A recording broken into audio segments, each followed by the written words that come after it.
Peuple de Côte d'Ivoire, bonjour. Ce matin, je suis venu vous montrer une petite vidéo avec quelques détails. Parce que j'ai tombé sur une vidéo où il y a un jeune, d'après lui-même, il dit c'est un guerrier. Mais je ne sais pas si c'est guerrier de où. Parce que lui là, c'est pas un guerrier. Je dis qu'il vient de l'Ouest. Il nous fait comprendre que c'est Laurent Gbagbo qui a massacré les gens de Djokoué, selon ses propos. Je ne vais pas être long, je vais vous faire écouter la vidéo, je vais venir décortiquer. Il ne connaît pas l'histoire, il ne connaît pas comment ça se passe. Donc mes chers parents, suivant la vidéo, je viens décortiquer. Allez leur dire qu'en 2025 là, aucun guerrier ira mourir pour Gbagbo. Ouais, c'est ça que la vérité. Aucun guerrier ira mourir pour Gbagbo. En 2025 là, il n'y a pas un guerrier qui allait mourir pour Gbagbo. En tant qu'un digne fils de l'Ouest, en tant qu'un enfant de Bangolo, j'aimerais dire à tous les Gbagboïs, les Gbagbouriens là, que nous les guerriers là, hein, 2025 là, il n'y a pas quelqu'un qui va mourir pour Gbagbo. Parce que vous là, vous êtes foutaises. Vous ne respectez pas les gens de l'Ouest. Hein. Vous ne respectez pas les gens de l'Ouest. Vous êtes foutaises. Les Marocs ont tué nos parents en 2000 là. Hein? Les Marocs ont tué nos parents en 2010 là. C'est les mêmes là, vous êtes partis vous rallier à eux. Les Marocs de l'AES là. Vous êtes partis vous rallier à eux, non? Hein? Parce que vous ne respectez pas les gens de l'Ouest. Mais j'aimerais vous dire, vous là, si vous pensez qu'en 2025 là, nous les enfants de l'Ouest, on va aller mourir pour Gbagbo là. Vous êtes menti. Voilà, vous êtes menti. Parce que nous les gens de l'Ouest là, nous aussi là, on veut le développement. On veut que l'Ouest soit développé. On veut que chez nous les guerriers là, ça soit développé. On veut avoir les routes là-bas. On veut avoir les lumières. On veut avoir l'eau. Vous pensez que quoi? Vous pensez que nous là, on est maudits quoi? Bien, mes chers parents, ce qui veut dire, c'est un menteur. Ce qui veut dire, c'est une association des menteurs et des menteuses. C'est ce qu'on constate. On appelle ça l'épidémie. Est-ce qu'en 2010, où il y avait la rébellion, il y avait l'AUS, il n'y avait pas l'AUS. Mais comment c'est fait que tu viens de nous dire que non, tu ne veux pas que l'AUS vienne prendre le pouvoir? C'est l'AUS qui est venu tuer vos parents. Mon frère, tu es libre de supporter qui tu veux, tu es libre de soutenir qui tu veux. Mais il ne faut pas venir sur la toile ici pour venir mentir au peuple ivoirien. En réalité, on connaît qui sont ceux qui sont coupables. Les coupables, c'est Blaise Compaoré qui était à la base de la rébellion. C'est Blaise Compaoré qui a fait rentrer la rébellion en Côte d'Ivoire et attaquer Djokoué, massacrer le peuple de Djokoué. Est-ce que c'est Laurent Gbagbo qui avait mis les gens dans le conteneur? Nous le savons tous. Qui était à la base de la rébellion? C'est vous qui êtes là aujourd'hui. Mais pourquoi dévier et venir mettre la faute sur Laurent Gbagbo? Ils t'ont payé combien pour venir dire ceci? Dis-moi. Tu ne pas, si tu ne connais pas l'histoire de chez toi, dis-nous. Aujourd'hui, les Burkinabés ont pris tous vos forêts. C'est Laurent Gbagbo qui a donné vos forêts à les Burkinabés. C'est Laurent Gbagbo qui a donné vos forêts à les Burkinabés. C'est même Laurent Gbagbo qui est en train de lutter pour prendre le pouvoir, pour voir ce qu'il peut faire pour vous. Mon frère, tu ne connais pas l'histoire, il faut arrêter des mensonges. Oui, ça ne te ressemble pas. Tu me fais croire que non, toi, tu es... Bon, mon cher, bref. Il faut arrêter de nous mentir. Il faut arrêter de venir sur les réseaux pour mentir au peuple ivoirien. Tout le monde le sait. L'AUS est venu quand? Ça fait combien d'années que l'AUS existe? Est-ce qu'en ce moment, on savait ce qu'on appelait l'AUS? Est-ce qu'on savait qu'il y a autre parti qui allait exister qu'on appelle l'AUS? Non. Mais pourquoi venir mettre la faute sur le pauvre monsieur, sur le pauvre paysan? Il faut te revoir. C'est vous qui avez fourni les armes. C'est vous qui avez combattu. C'est vous-même qui avez massacré vos frères à Djokoué et mettre la faute sur Laurent Gbagbo. C'est vous-même qui avez mis les gens dans le conteneur. C'est vous-même qui a fait que nous, les Burkinabés ont pris vos forêts. C'est Laurent Gbagbo. C'est Laurent Gbagbo. Moi, je connais bien chez vous. Je connais jusqu'à... quand je prends mes congés, je vais chez vous. Je vais à l'ouest. Oui. Je connais chez vous. Je connais jusqu'à... Je suis arrivé à Biakouma. Mais est-ce que toi, tu connais chez moi à Bondoukou? Non. Donc, à un moment donné, il faut arrêter de mentir. Je ne vais pas être long. On va pas à pas. Comme tu dis que c'est Laurent Gbagbo, on va pas à pas. Je n'en dis pas plus. Comment ça? Mets dans tes favoris pour ne pas perdre. On va aller pas à pas.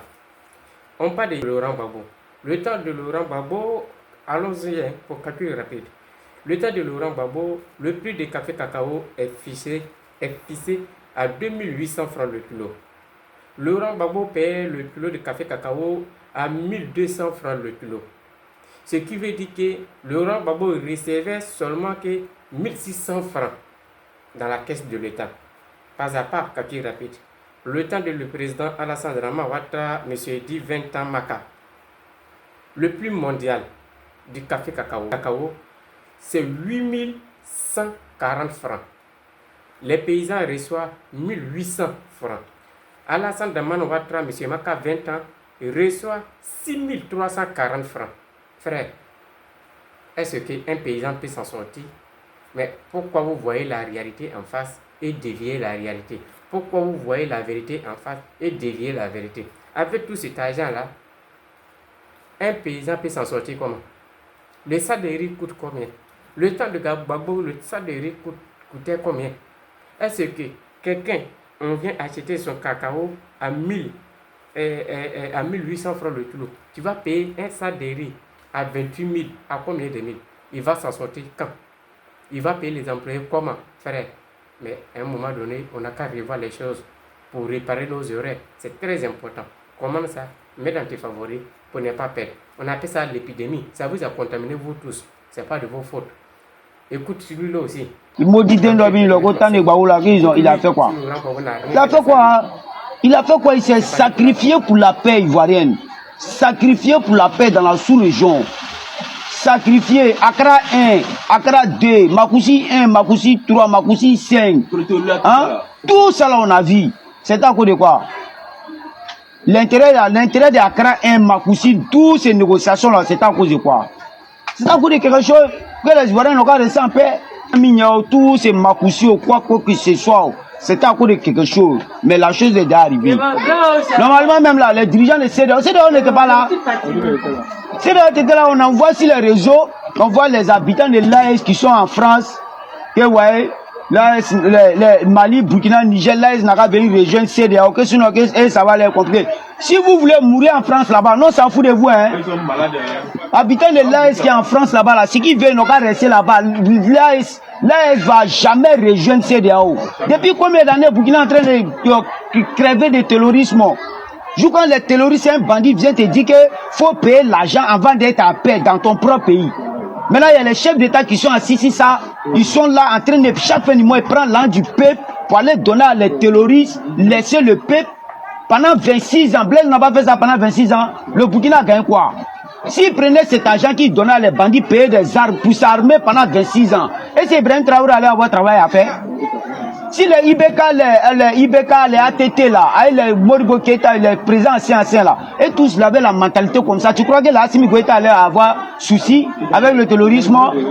Les Bazoum et les anciens présidents qu'ils ont passés, qu'ils ont vendu, quand on dit au trésor d'un pays, c'est-à-dire tu vends le trésor de ton pays à les bandits, à tes ennemis. Tes ennemis, s'ils ont cadré un plan pour que là, forcément, tu dois leur donner forcément les ressources de ton pays. On peut prendre l'argent de ça, quoi, en train d'armer les bandits pour venir te combattre. Vous êtes là, vous êtes partis comme en Europe. Les habitants de l'AES qui disent que l'AES n'a qu'à rejoindre CEDEAO là. Et ils sont partis comment? En 100%. Il y a au moins 60% qui est parti par l'immigration. Donc vous voulez que votre enfant, votre ancêtre, vos enfants, votre descendants aussi n'ont qu'à partir par l'immigration en Europe. Que parce que ça ne va pas vous arranger lorsque vous êtes en Europe là-bas, vous êtes en Côte d'Ivoire, si vous êtes au Gabon, vous êtes au Sénégal, vous êtes dans les pays différents, mais ça ne va pas vous arranger. Hein? Ça ne va pas vous arranger que par le Mali est quitté dans CEDEAO. Si CEDEAO il n'a qu'à aller au diable. CEDEAO ça existe quoi? Ça signifie quoi? CEDEAO là ça signifie quoi? On fait une organisation pour le bien-être des pays. Hein? On fait une organisation pour le bien-être des pays. Mais si l'organisation est là, on est en train de payer l'organisation, pendant que les ennemis sont là à attaquer le pays.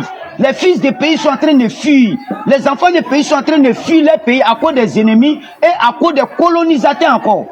Que c'est l'Europe qui est le mieux. Vous allez vous asseoir en Europe pour dire que l'AES n'a qu'à rejoindre. Blaise n'a qu'à rejoindre CEDEAO. Depuis l'histoire des terroristes là a commencé en Afrique, quel immigré, c'est quels habitants qui sont là en Europe là-bas qui a cotisé, mettre l'argent ensemble. Comme nos parents sont en train de tuer nos parents en Afrique, on va mettre au moins 1 million d'euros pour aller donner au gouvernement. Il n'a qu'à payer sac de riz pour donner à la population. Ils ont une fois fait ça. Ils ont une fois fait ça. Vous allez vous asseoir là-bas et les ennemis, à vous associer avec les ennemis d'Afrique, parce que si là un sort dans CEDEAO, ça va jouer si la population, là, les populations vont se lever contre les dirigeants. Ou bien c'est pas encore de ça ils ont fait. L'homme qui va se lever contre Assimi Goïta, Ibrahim Traoré, Abdraman Tchani, c'est pas en Afrique qui s'est resté en France, ça va. Allez-y derrière Macron, hein. C'est Macron qui a gâté votre avenir. C'est la France qui a gâté votre avenir, c'est pas les Assimi Goïta là, hein. Et il ne fait qu'arranger l'avenir de les enfants et les ancêtres. Parce que c'est pas pour nous encore ils sont en train d'arranger. Nous on est déjà canqués, on est déjà rodés. On peut dire que c'est l'avenir de les générations futures qui sont en train de travailler. On dit la liberté, il faut que ça vienne avec la souffrance. Le prix de la liberté c'est la souffrance. Vous voulez pas souffrir, vous voulez avoir la liberté? Les Blancs n'ont pas souffert dans leur vie. Ils ont trop souffert. Ils ont trop souffert. Ils ont fait Première Guerre mondiale. Ils sont venus faire Deuxième Guerre mondiale encore. Tout ça, c'est à cause de quoi? Lorsqu'ils ont eu l'idée de partager, tellement ils ne veulent même plus faire guerre. C'est à cause de ça qu'ils ont partagé le continent africain. S'ils avaient laissé le continent africain, je te le jure, les Blancs allaient s'entretuer à cause de l'Afrique. Mais ils ont partagé l'Afrique. Chacun n'a qu'à prendre pour eux, pour ne pas faire guerre encore. Ou bien c'est faux. Mettez-vous ensemble, vous les habitants de l'Est qui sont à l'extérieur de l'Est, mettez-vous ensemble et un seul objectif, un seul emblème, c'est l'emblème, c'est l'araignée. Voilà, il a un seul cœur, il a beaucoup de pieds qui l'entourent pour sa survie. Il a un seul cœur, une seule réflexion, mais il a beaucoup de pieds pour sa survie. On doit se mettre ensemble. Le combat qui a commencé là, c'est pas un combat de 20 ans.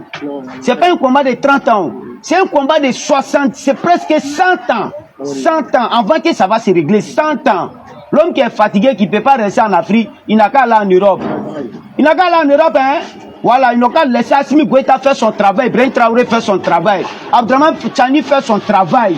Voilà, le prix de la liberté, c'est la souffrance.